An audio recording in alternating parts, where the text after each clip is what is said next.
Hello students, welcome to Birla International School. Let's discuss worksheet number 3 of class 2nd computer science. We have three types of question here. The first is we have to read some statement and determine which task is completed by the man and whatever task is possible by the computer. Second is identify the following images and write the name of the image. Third is there are some parts of the computer has been shown and we have to name the parts and also a small working of that particular part.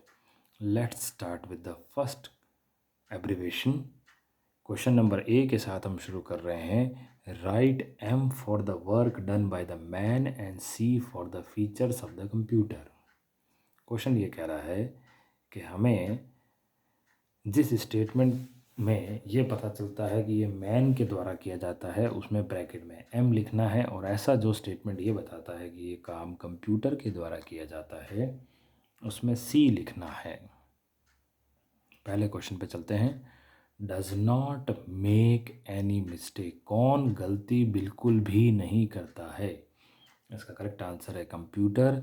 Computer किसी भी प्रकार से गलती नहीं करता है. अगर हमने कंप्यूटर को कोई इनपुट दिया है तो वो प्रोसेस करके रिजल्ट ज़रूर देगा. इसलिए हमारा आंसर होगा सी. हम ब्रैकेट के अंदर सी लिखेंगे. नेक्स्ट क्वेश्चन रीड करते हैं. Does not need any order to work. इसे किसी भी काम को करने के लिए किसी से भी आदेश कमांड लेने की ज़रूरत नहीं है. इसका आंसर है मैन. इंसान या मनुष्य जो है उसे किसी भी वर्क को करने के लिए ऑर्डर लेने की ज़रूरत नहीं है. वो अपना आप ही उस काम को कर सकता है. तो हमारा आंसर होगा एम. हम एम मेंशन करेंगे. Third, store large amount of information and never forget it. एक ऐसा डिवाइस जो कि बहुत बड़ी मात्रा में इंफॉर्मेशन को अपने अंदर स्टोर कर सकता है और कभी भूलता नहीं है, वह कंप्यूटर होता है. हम जो है वो लार्ज अमाउंट ऑफ इंफॉर्मेशन अपने अंदर नहीं स्टोर कर सकते और हम अगर हम करने की कोशिश भी करेंगे तो आने वाले समय में हम भूल जाएंगे, हमें वो याद नहीं रहेगा. जबकि कंप्यूटर में जो डेटा हमने एक बार स्टोर कर दिया, अगर उसे डिलीट नहीं किया जाए, हटाया नहीं जाता है, तो वो हमेशा हमेशा के लिए ऐसे के ऐसे बना रहेगा. इसलिए इसका आंसर कंप्यूटर होगा. हम सी लिखेंगे. नेक्स्ट क्वेश्चन की तरफ मूव ऑन करते हैं. Fourth question, work on human order. ऐसी कौन सी मशीन है, साफ पता चल रहा है हमें, जो ह्यूमन मतलब मनुष्य के ऑर्डर से चलती है. दिखती बात है, कंप्यूटर ही एक ऐसी मशीन है जो ह्यूमन के ऑर्डर से चलती है. Fifth question, need time to do work. वे कौन है जिसे कोई भी काम करने के लिए समय की ज़रूरत होती है. वो है मैन. इंसान को कोई भी काम करने के लिए समय की आवश्यकता होती है. वो हर काम अपनी एक निश्चित गति से ही करता है. इसलिए इसका आंसर एम होगा, मैन. क्वेश्चन नंबर बी पे आ गए हम. Identify the following images. 3 images हमारे सामने हैं. हमें बताना है कि पहली इमेज कौन सी है, दूसरी किस चीज़ की है, थर्ड किसकी है. फर्स्ट जो ये इमेज है, ये हमारे कंप्यूटर के अंदर जो विंडोज़ ऑपरेटिंग सिस्टम होता है उसे जब हम स्टार्ट कर देते हैं और वो पूर्ण रूप से स्टार्ट हो जाता है तो सबसे पहली स्क्रीन यही हमारे सामने आती है. इसे डेस्कटॉप कहा जाता है, इसलिए ये डेस्कटॉप स्क्रीन है. इसका आंसर होगा डेस्कटॉप. मैं लिख रहा हूँ DESKTOP, डेस्कटॉप. सेकंड जो डिवाइस है ये है लैपटॉप. LAPTOP, laptop.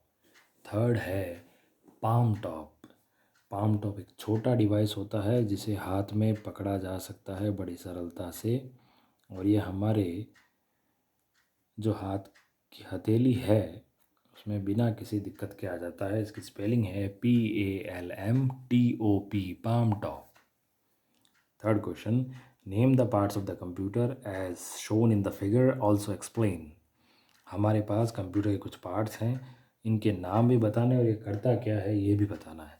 पहले ए वाला देख लेते हैं. ए वाला जो पार्ट है ये CPU है.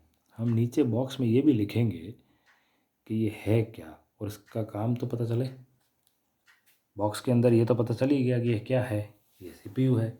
अब ये क्या काम करता है, ये डाटा प्रोसेस करता है, इसलिए हम इसके नीचे लिखेंगे डाटा प्रोसेसिंग, PROCESSING,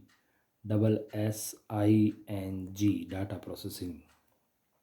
बी वाला है मॉनिटर, MONITOR।